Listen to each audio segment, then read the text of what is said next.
Welcome and thank you for joining us during Holy Week 2023.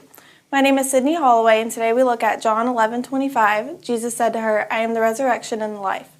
The one who believes in me and will live, even though they die." Have you ever been somewhere at just the right time? Maybe you were there at the moment a crisis struck, or perhaps you have shown up for a friend, or even a stranger, exactly when they needed you.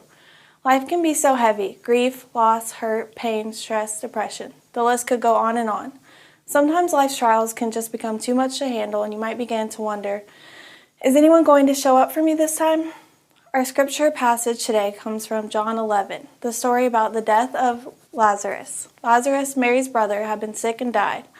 Mary and Martha had sent news to Jesus of Lazarus' sickness prior to his death.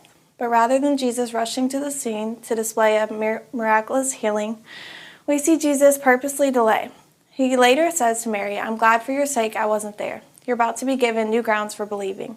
John 11:14. Lazarus was dead 4 days by the time Jesus arrived at the scene. Most would say this was not the right time for Jesus to show up. He was too late. 4 days is significant because by this point there should have been a bad odor. Mary says to Jesus, "I know that he will be raised up in the resurrection at the end of time." John 11:24. But Jesus comforts her, saying, John 11:25-26, "You don't have to wait for the end. I am right now, resurrection and life." John 11:25-26, "The one who believes in me will live even though they die, and whoever lives by believing in me will never die." Do you believe this? Mary believed.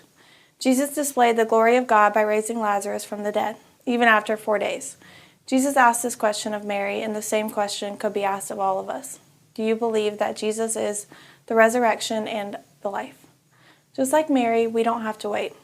Either Jesus has already shown up for us, lives in us, and walks with us daily through all of life's joys and trials. Although this life will not be free of heavy moments, we can live and walk in the life that Jesus offers us right now and forevermore. Through Jesus, we can live knowing that this life on earth is not the end. Jesus overcame the world, and we can too through belief in him.